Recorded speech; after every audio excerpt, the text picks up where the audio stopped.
रिया भक्ति पवित्र कहानियां।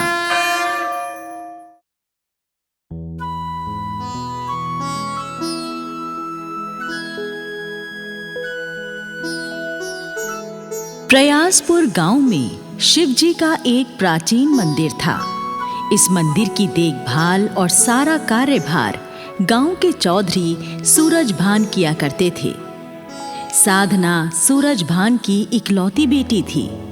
साधना पढ़ी लिखी और सुंदर थी, परंतु कुछ साल पहले साधना को बिजली का जबरदस्त करंट लग गया था, जिसके कारण साधना दिमागी रूप से विकलांग हो गई थी और अच्छे से अच्छा इलाज कराने पर भी ठीक नहीं हो पाई थी। साधना अब एक अर्ध पागल लड़की बनकर रह गई थी। विक्रम सूरजभान की बहन का बेटा था, जिसे सूरजभान ने गोद ले रखा था। लेकिन विक्रम बड़ा ही दुष्ट और लफंगा था। गांव के लोगों को परेशान करता रहता था और महिलाओं को छेड़ता था। पूरा गांव विक्रम से परेशान था, लेकिन चौधरी सूरजभान से विक्रम की शिकायत करने की हिम्मत किसी को नहीं होती थी। धीरज मंदिर के पास वाले घर में रहता था। बचपन से ही धीरज के मन में भोले बाबा के प्रति बड़ी गहरी आस्था थी। उम्र बढ़ने के साथ साथ धीरज की आस्था भी बढ़ती गई और अब धीरज भगवान शिव का परम भक्त बन चुका था। धीरज हर रोज सवेरे उठकर सबसे पहले शिव मंदिर जाता और मंदिर की साफ सफाई करने के बाद भगवान शिव की सच्चे मन से पूजा आराधना किया करता था। फिर उसके बाद जाकर अपनी परचून की दुकान खोलता था। मंदिर के पुजारी जी धीरज से बहुत ही खुश रहते थे। वो हमेशा ही धीरज की मंदिर सेवा देखकर कहते थे, बेटा धीरज, तुम भोलेनाथ की बड़ी सेवा करते हो। देखना, तुम्हारी भक्ति से एक दिन शिव भगवान अवश्य प्रसन्न होंगे और उनकी कृपा तुम पर अवश्य बरसेगी।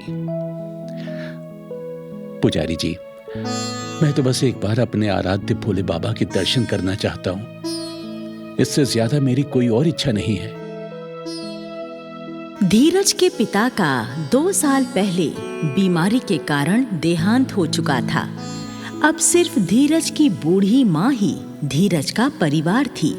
धीरज अपनी माँ की भी खूब सेवा करता, तो उसकी माँ कहा करती, बेटा, मैं चाहती हूँ कि मरने से पहले तेरी शादी कर दूँ। घर में बहू आ जाएगी तो हम दोनों को ही थोड़ा सुख मिल जाएगा और इस सूने घर में नन्हे मुन्ने बच्चों की किलकारियों से चहल पहल हो जाएगी।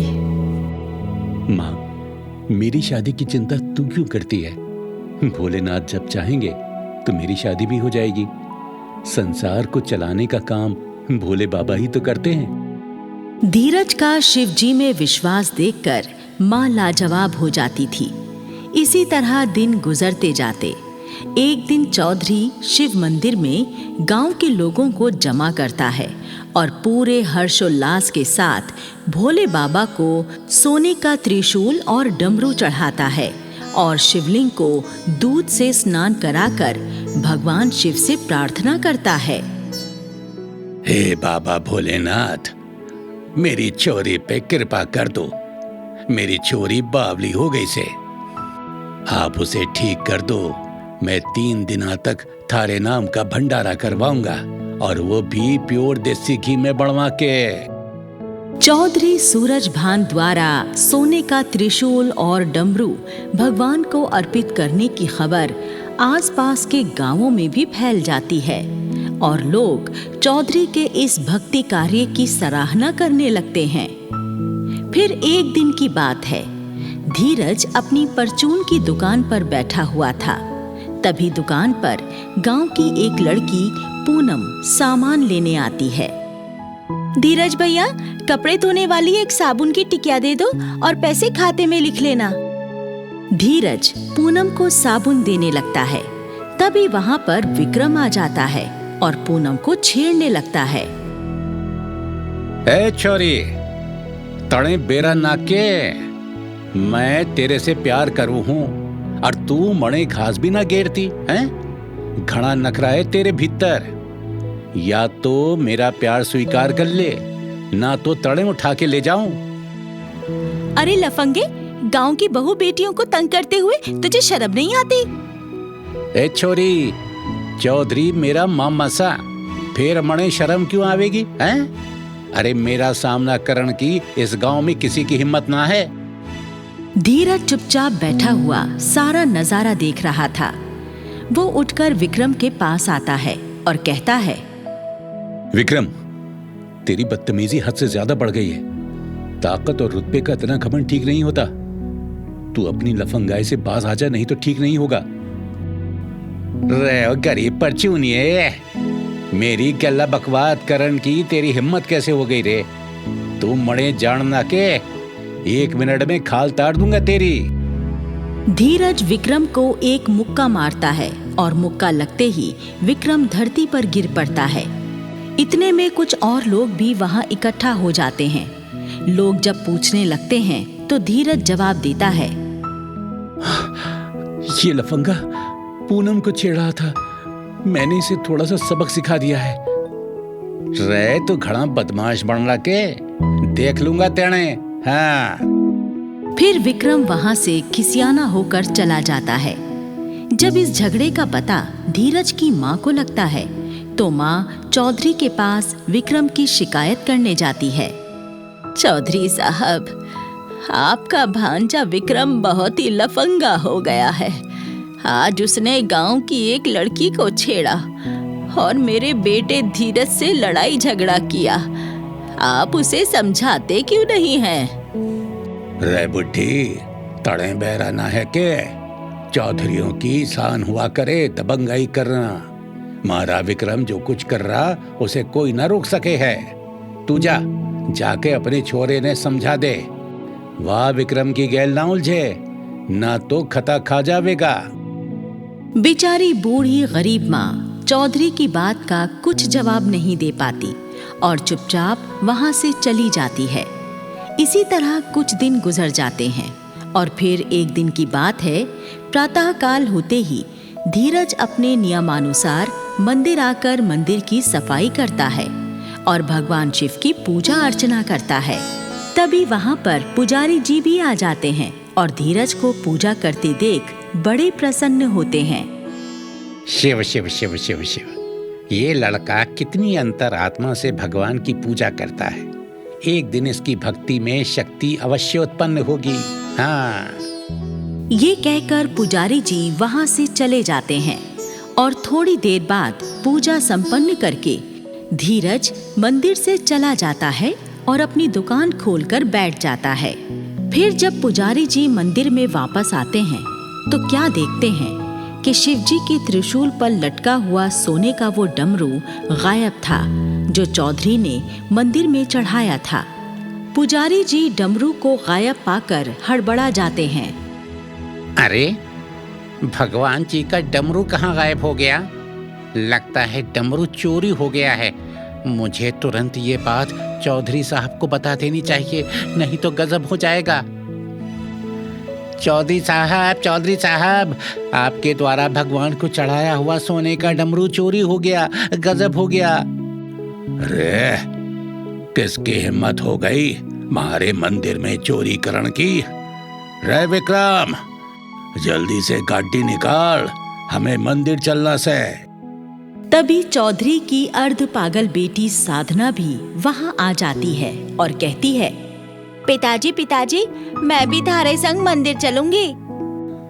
ठीक है बेटी, तू भी चल, आजा गाड़ी में बैठ ले। चौधरी सब लोगों के साथ गाड़ी में बैठकर मंदिर पहुंच जाता है। वहां धीरज और उसकी माँ के अलावा कुछ गांव वाले पहले से ही इकट्ठा थे। चौधरी सबसे पूछता है, रे मरने पता से चोरी तो किसी गांव के आदमी ने ही करी से, पर करी किसने है या भी मैं पता लगा ही लूंगा और फिर चोर को गोली से उड़ा दूंगा। अरे मामा जी, जो भी आदमी सबसे पहले मंदिर आया होगा ना, डमरू भी उसी ने ही चुराया होगा। हाँ, या बात तड़े ठीक कही से। बोल पुजारी, पहले मंदिर कौन आया था? तुम्हें कुछ पता है के? पुजारी के बोलने से पहले धीरज कहता है, चौधरी साहब, मैं हर रोज सबसे पहले मंदिर आता हूं, पर मैं चोर नहीं हूं। मैं भगवान का डमरू चुराने का पाप भला कैसे कर सकता हूं? रे बावली पूंछ, चोर चोरी करके कभी कबूल ना करता। डमरू की चोरी पक्कम पक्का तड़े ही करी से। सच सच बोल दे, न तो गोली मार दूंगा तड़े। मने पूरा विश्वास है मामा जी, चोरी इसी हरामी ने करी से। नहीं नहीं, मेरा बेटा तो भोलेनाथ का परम भक्त है। ये भगवान का डमरू नहीं चुरा सकता। नहीं नहीं। धीरज अपने ऊपर चोरी का इल्जाम लगते देख भोले बाबा के सामने रोते हुए गिड़गिड़ाने लगता है। हे त्रिकालदर्शी भोलेनाथ, मेरी सहायता करो। मैंने सदा सच्चे मन से आपकी सेवा की है। अपने भक्त को इस चोरी के झूठे इल्जाम से बचा लो प्रभु, नहीं तो मैं आपके चरणों में अपना सर पटक पटक कर अपनी जान दे दूंगा प्रभु। और धीरज भगवान के चरणों में अपना सर पटकने लगता है। तभी साधना कहने लगती है, पिताजी पिताजी, मुझे पता है भगवान जी का डमरू किससे। डमरू हमारी हवेली में भूसे के ढेर में छुपा हुआ है। विक्रम भैया को मैंने डमरू छुपाते हुए देखा था। साधना की बात से विक्रम सटपटा जाता है। रे विक्रम, यू साधना ठीक कह रही है क्या? विक्रम डर के मारे थर थर कांपने लगता है और सब सच सच बता देता है। मणे माफ कर दो मामा जी, मणे माफ कर दो मामा जी। मैंने धीरज से अपनी बेइज्जती का बदला लेने के लिए भगवान का डमरू चुराया था, ताकि पूरे गांव में इसकी बदनामी हो जावे। रे नालायक, तेरे जैसे चोर की हमारे गांव में कोई जगह ना से। जा, निकल जा इस गांव से। विक्रम अपना सा मुंह लेकर चला जाता है। रे धीरज, तेरी भक्ति ने तो चमत्कार कर दिया। 1 मिनट में ही चोर को पकड़वा दिया। बेटे, भोलेनाथ से मेरी बेटी के लिए भी प्रार्थना कर दे। ये पता तेरी प्रार्थना सुन के भोलेनाथ मेरी चोरी पे भी कृपा कर दे। अरे यूं पहले की तरह ठीक हो जावे बस। साधना का हाथ पकड़कर धीरज भोलेनाथ के सामने हाथ जुड़वाकर बिठा देता है और खुद मन ही मन साधना के ठीक हो जाने की भोलेनाथ से प्रार्थना करता है। साधना पर भी भोलेनाथ की कृपा हो जाती है और साधना बिल्कुल ठीक हो जाती है। हाँ, पिताजी पिताजी, मैं ठीक हो गई पिताजी। अरे वाह, मेरी बेटी ठीक हो गई। जय हो भोले भंडारी की। हर हर महादेव, हर हर महादेव। आपने मेरे ऊपर घनी कृपा कर दी भगवान। मैं तो आज धन्य हो गया। चौधरी साहब, भगवान अपने हर भक्त की विनती सुनते हैं। बस विनती करने वाले का मन सच्चा होना चाहिए। चौधरी धीरज से बहुत ज्यादा खुश हो जाता है और अपनी बेटी साधना की शादी धीरज से करवा देता है। धीरज को अपना वारिस बना लेता है और धीरज हंसी खुशी जीवन गुजारने लगता है।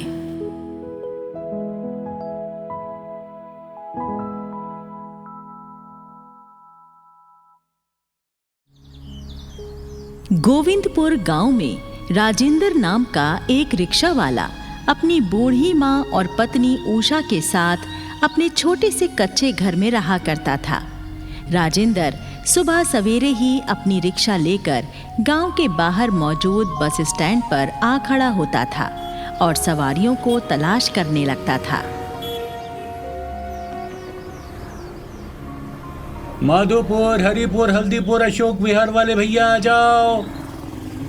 माधोपुर, माधोपुर, माधोपुर, हरिपुर, हरिपुर, हल्दीपुर, हल्दीपुर, अशोक विहार वाले आ जाओ भैया। और फिर राजेंद्र रिक्शा में सवारी बैठाकर सवारी को उसके ठिकाने पर छोड़ आता था।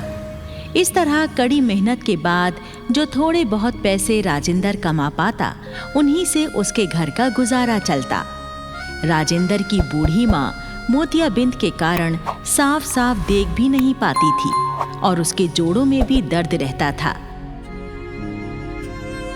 राजेंद्र की पत्नी उषा भी गर्भवती थी और पेट भर भोजन ना मिल पाने के कारण काफी कमजोर हो गई थी।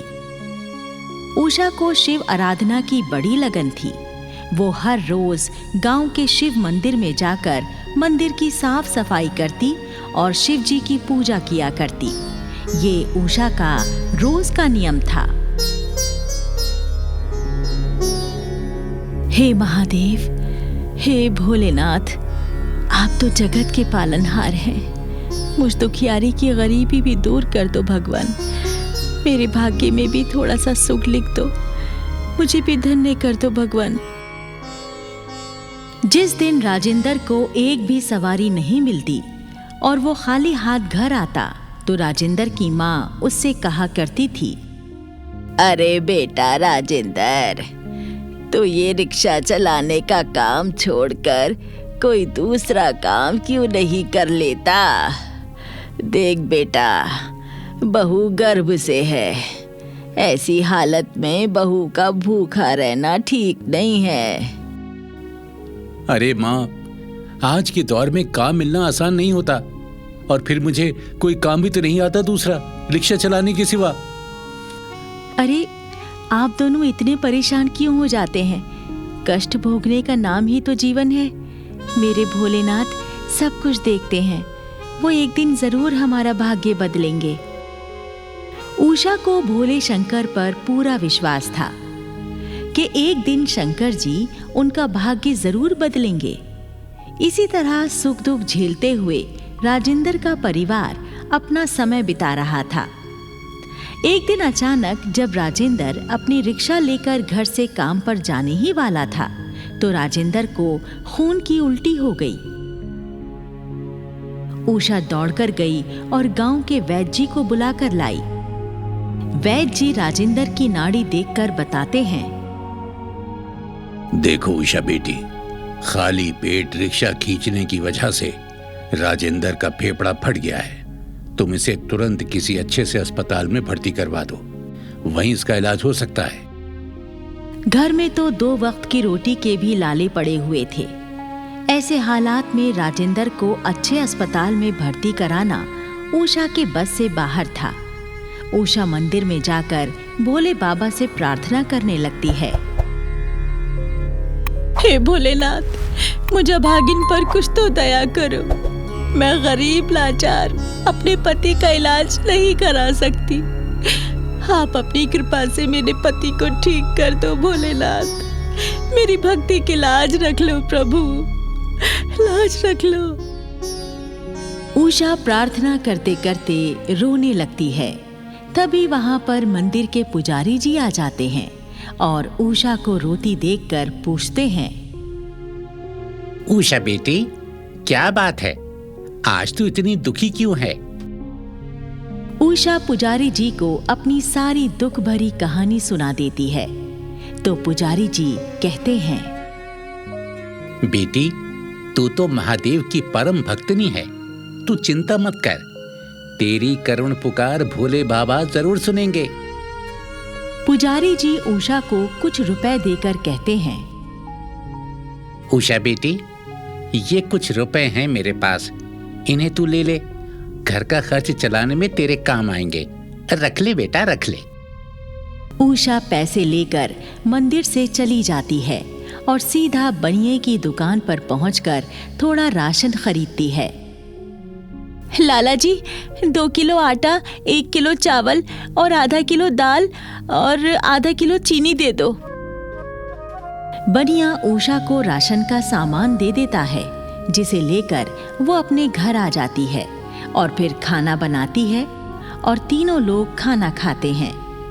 पुजारी के दिए हुए पैसों से 2-4 दिनों का खर्चा चल जाता है और जब राशन खत्म हो जाता है तो फिर से भूखे मरने की नौबत आ जाती है। उषा की सास कहती है, बहू, मुझे बड़े जोरों की भूख लगी है बेटा, कुछ खाने को हो तो ला दे। माँ जी, राशन का एक दाना भी घर में नहीं है, मैं आपको खाने के लिए कहाँ से दूं? राजेंद्र, जो कि खाट पर लेटा हुआ सास बहू की बातें सुन रहा था, उठकर खड़ा हो गया और कहने लगा, उषा, इस प्रकार काम नहीं चलेगा, मुझे रिक्शा चलाना ही पड़ेगा, नहीं तो हम तीनों भूखे मर जाएंगे। नहीं नहीं, आप रिक्शा नहीं चला सकते, आपकी तबीयत बहुत ज्यादा खराब है, आप लेट जाइए। नहीं नहीं, मुझे रिक्शा लेकर जाना ही होगा। हाँ, हाँ, हाँ, राजेंद्र जाने लगा, लेकिन चकरा कर गिर पड़ा। उषा राजेंद्र को सहारा देकर खाट पर लेटा देती है। देखा, मैं कह रही थी ना, आपकी तबीयत बहुत खराब है, आप रिक्शा नहीं चला पाएंगे। अरे तुम दोनों चिंता मत करो, मैं जाकर किसी के घर में झाड़ू पोंछे का काम ढूंढती हूँ, ज्यादा नहीं तो गुजारे लायक पैसे तो मैं कमा ही लाऊंगी। हाँ माँ जी, एक तो आप बूढ़ी हो चुकी हैं, ऊपर से मोतियाबिंद के कारण आपको नजर भी नहीं आता, आप कैसे कोई काम कर पाएंगी? आए तो फिर तू ही बता बहू, हम लोग कैसे जिएंगे? मेरे भगवान भोले शंकर जैसा चाहेंगे हम वैसे ही जिएंगे। फिलहाल खाने का इंतजाम करने के लिए मैं कुछ करती हूँ। उषा घर से बाहर चली जाती है और राजेंद्र की खड़ी हुई रिक्शा के पास आकर कुछ सोचने लगती है। क्यों ना इस रिक्शा को मैं चलाऊं? 2-4 सवारियां ढोकर कुछ रुपए तो मैं कमा ही लूंगी। उषा रिक्शा लेकर बस स्टैंड पर आ जाती है और सवारियों के आने की प्रतीक्षा करने लगती है। तभी स्टैंड पर एक बस आकर रुकती है और उषा सवारियों को पुकारने लगती है। आ जाओ, माधोपुर, हल्दीपुर, अशोक विहार वाले आ जाओ। सवारियां आती हैं, लेकिन उषा को गर्भवती देखकर उसकी रिक्शा में कोई नहीं बैठता। आए बहन, तुम तो गर्भवती हो, तुम्हें इस हालत में घर पर आराम करना चाहिए। माफ करना, हम तुम्हारे रिक्शे में नहीं जा पाएंगे। उषा बड़ी लाचारी से मन ही मन भगवान से कहती है, हे भोलेनाथ, ये कैसी विपदा आन पड़ी मुझ पर, जबकि मुझे पैसों की बहुत जरूरत है और मैं रिक्शा चलाकर पैसे कमाना चाहती हूँ, फिर भी कोई सवारी मेरी रिक्शा में बैठने को तैयार नहीं है। अब मैं क्या करूं भगवान? उषा खड़ी हुई अपने दुर्भाग्य का रोना रो रही थी कि तभी वहां पर शंकर भगवान के जैसा दिखने वाला एक आदमी आता है और रिक्शा में बैठ जाता है। उषा उससे कहती है, भाई जी, लगता है आप किसी नाटक कंपनी के कलाकार हैं, तभी तो शंकर जी का रूप बनाकर घूम रहे हैं। वैसे आपको जाना कहाँ है? हाँ बहन, मुझे तुम कलाकार ही समझो, मुझे शिव मंदिर ले चलो। उषा रिक्शा लेकर चल पड़ती है। एक तो भूखी, ऊपर से गर्भवती होने के कारण वो ज्यादा दूर तक रिक्शा नहीं चला पाती और बेहोश हो जाती है। रिक्शे में बैठे शंकर जी उषा को सहारा देकर रिक्शा में बैठाते हैं और खुद रिक्शा चलाकर उषा को उसके घर ले आते हैं।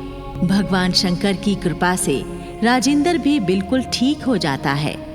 राजेंद्र की माँ की आंखों की रोशनी भी आ जाती है और उषा भी होश में आ जाती है। उषा भगवान जी से कहती है, हाँ, आपके आने से मेरे घर में चमत्कार हो गया, मेरे पति ठीक हो गए, मेरी सासू माँ की आंखें ठीक हो गई।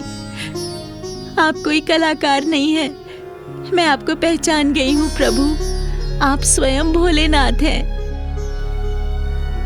हाँ पुत्री, तुमने मुझे सही पहचाना। मैं कैलाश का जोगी ही हूं।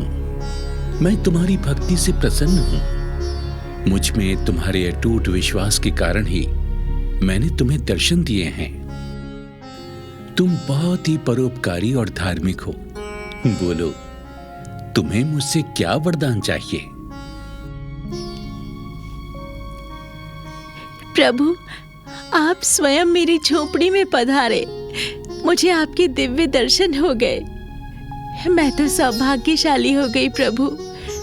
मुझे और किसी चीज की इच्छा नहीं है।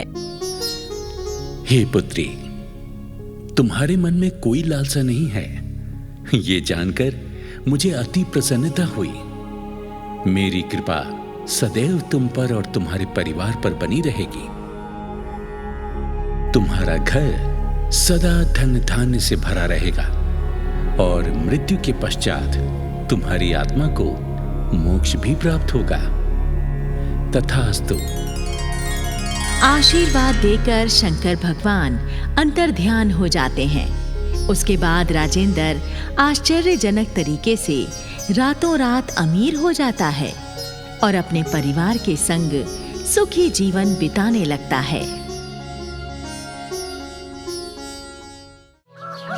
ये कहानी है बिहार के एक गांव में रहने वाले गणेश और उसके परिवार की। गणेश ने एक छोटा सा मुर्गी फार्म खोला हुआ था। अंडे और मुर्गियों के व्यापार से गणेश का गुजारा बड़े अच्छे से हो जाया करता था। गणेश शिव भगवान में बड़ी आस्था रखता था। गणेश के परिवार में उसकी पत्नी वंदना और 2 बच्चे रिंकी और टिंकू थे। रिंकी और टिंकू स्कूल में पढ़ते थे और स्कूल से लौटकर गणेश के कामों में उसका हाथ बटाया करते थे। टिंकू, तू मुर्गियों के लिए बर्तनों में पानी रख दे। मैं मुर्गियों को दाना डाल देती हूँ। ठीक है दीदी। दोनों बच्चे मुर्गियों के लिए दाना पानी की व्यवस्था करने लगते हैं। तभी वहां पर गणेश आता है और कहता है, अरे वाह मेरे बच्चों, मेरे लिए तुम दोनों तो भोलेनाथ का वरदान हो। मेरा आधा काम तो तुम दोनों ही निपटा देते हो। शाबाश। और गणेश दोनों बच्चों को प्यार से गले लगा लेता है। उसने अपने घर में ही भोलेनाथ की प्रतिमा स्थापित कर रखी थी और वो हर रोज भोलेनाथ की पूजा किया करता था। गणेश का एक नियम और भी था। जब भी मुर्गी और अंडे बेचने पर कमाई करता, अपनी कमाई का एक हिस्सा भोलेनाथ के नाम पर किसी भिखारी को दान कर देता था। ऐसे ही एक दिन गणेश जब एक भिखारी को दान के पैसे दे रहा था तो भिखारी ने कहा, तुम बड़े भले इंसान हो, दान पुण्य करते रहते हो, भगवान तुम्हारा भला करे। अरे भैया, मैं किसी को कुछ देने का सामर्थ्य नहीं रखता। ये तो उस भोलेनाथ की मुझ पर कृपा है। वो मेरे हाथों से दान पुण्य करवाते हैं, और क्या। इसी प्रकार गणेश का जीवन गुजर रहा था। एक दिन बहुत तेज बारिश होती है। मूसलाधार बारिश का वेग बढ़ता ही जाता है। सारे गांव में पानी ही पानी भर जाता है। तो गणेश वंदना से कहता है, ओफो वंदना, ये बारिश तो रुकने का नाम ही नहीं ले रही। पूरे गांव में पानी पानी भर गया है। ऐसे में अगर नदी का बांध टूट गया तो गांव में बाढ़ आ जाएगी और पूरा गांव बह जाएगा। हाँ, तो फिर ऐसे संकट में हमें क्या उपाय करना चाहिए? वंदना, गांव के लोग गांव से पलायन करके सुरक्षित जगहों पर जाने लगे हैं। हमें भी बच्चों को लेकर किसी सुरक्षित जगह पर यहाँ से चला जाना चाहिए। दोनों पति पत्नी कुछ जरूरी कीमती चीजें और खाने का कुछ सामान एक पोटली में बांधते हैं और दोनों बच्चों को साथ लेकर घर से निकल पड़ते हैं। सारे गांव में घुटनों घुटनों तक पानी भरा हुआ था। गांव के और लोगों की तरह गणेश और वंदना भी पानी में चलते हुए सुरक्षित स्थान पर जाने लगते हैं कि तभी अचानक पानी का स्तर ऊंचा होने लगता है और पानी के बहाव में तेजी आ जाती है। तो वंदना गणेश से कहती है, सुनो जी, अब ये पानी का स्तर तो और ऊंचा होने लगा है। हाँ वंदना, लगता है नदी का बांध टूट गया है। जिसका डर था वही हुआ, बाढ़ आ गई है। हे भोलेनाथ, हमारी और सभी गांव वालों की रक्षा करना। गणेश और वंदना अपने एक एक बच्चे को अपने कंधों पर बैठाकर पानी में चलने लगते हैं। नीचे बाढ़ का तीव्र बहाव, ऊपर से मूसलाधार बारिश की मार के कारण दोनों को संभल कर चलना भी मुश्किल हो रहा था। गणेश लगातार भोले बाबा से प्रार्थना कर रहा था। हे भोले शंकर, हम सबकी रक्षा करो। हम सबको अपनी कृपा से किसी सुरक्षित स्थान पर पहुंचा दो प्रभु, किसी सुरक्षित स्थान पर पहुंचा दो। तभी वहां पर बचाव दल वालों की मिनी बोट आ जाती है, जिसमें पहले से ही कुछ लोग और बच्चे सवार थे। गणेश बचाव दल टीम से कहता है, साहब जी, हमें भी इस नाव में बैठा लो ना। अरे नहीं नहीं भैया, हमारी बोट पे जगह नहीं है। पहले हम इन लोगों को सुरक्षित जगह पर छोड़कर आते हैं, फिर तुमको भी ले जाएंगे। तब तक तुम लोग यहीं पर खड़े रहो। अरे साहब, पानी का स्तर बढ़ता ही जा रहा है। आप हमारे बच्चों को तो नाव में बैठा ही सकते हो ना। आप इन बच्चों को ले जाओ, हमें बाद में ले जाना। अच्छा ठीक है, हम इन बच्चों को ले जाते हैं। दोनों बच्चों को बोट में बैठाकर बचाव दल चला जाता है। फिर गणेश वंदना से कहता है, वंदना, पानी का बहाव बहुत तेज हो चला है। हम यहाँ खड़े नहीं रह सकते। तुम मेरा हाथ पकड़ लो, हम धीरे धीरे सुरक्षित स्थान तक पहुँचने की कोशिश करेंगे। वंदना गणेश का हाथ पकड़ लेती है और दोनों आगे बढ़ने की कोशिश करने लगते हैं। गणेश लगातार महादेव का नाम भी जप रहा था। तभी जल प्रवाह बहुत तेज हो जाता है और दोनों को अपने साथ बहा कर ले जाता है।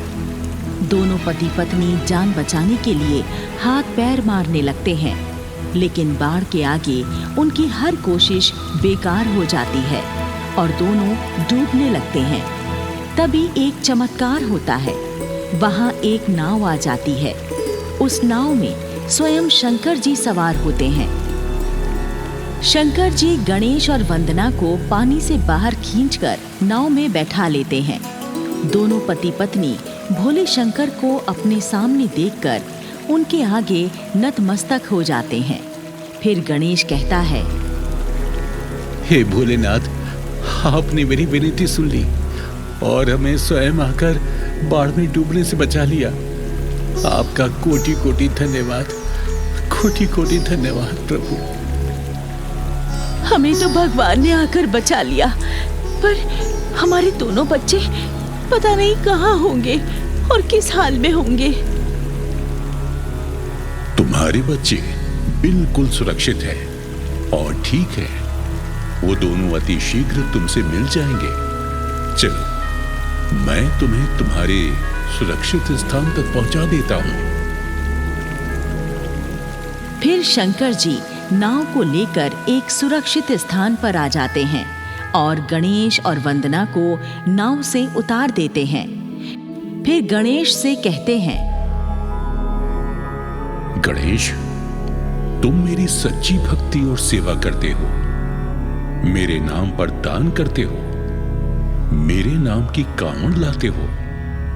तुम्हारी भक्ति ने ही आज तुम दोनों के प्राण बचाए हैं। तुम सदैव मेरे नाम को स्मरण करते रहना।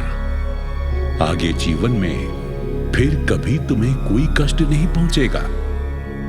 आशीर्वाद देकर भोले बाबा अंतर ध्यान हो जाते हैं और गणेश और वंदना भी वहां से चल पड़ते हैं। वंदना कहती है, पता नहीं हमारे दोनों बच्चे इस समय कहाँ होंगे। अरे वंदना, भगवान शिव ने बोला तो था हमारे बच्चे अति शीघ्र हमें मिल जाएंगे। चलो, हम दोनों मिलकर उन्हें खोजते हैं। दोनों पति पत्नी आगे बढ़ जाते हैं। दूसरी तरफ रिंकी और टिंकू एक पेड़ के नीचे बैठे हुए हैं और टिंकू रो रहा है। दीदी, मुझे माँ के पास जाना है।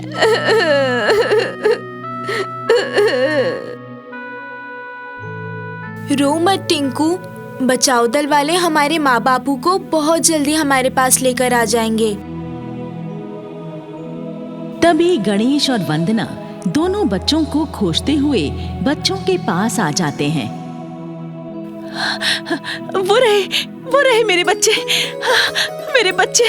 टिंकू, रिंकी, तुम लोग ठीक तो हो ना? मेरे बच्चे। दोनों बच्चे दौड़कर अपने माँ बाप से लिपट जाते हैं और गणेश भगवान को धन्यवाद देने लगता है। हे शिव शंभू, आप सचमुच भोले और दयालु हैं। आपकी कृपा से हमारी जान भी बच गई और हमें हमारे बच्चे भी मिल गए। आपको कोटि कोटि प्रणाम, कोटि कोटि प्रणाम। ये बिल्कुल सत्य है। संकट के समय अपने भक्तों के प्राण बचाने भगवान जरूर आते हैं, लेकिन ये चमत्कार तभी संभव है जब भगवान के प्रति भक्त की आस्था सच्ची हो।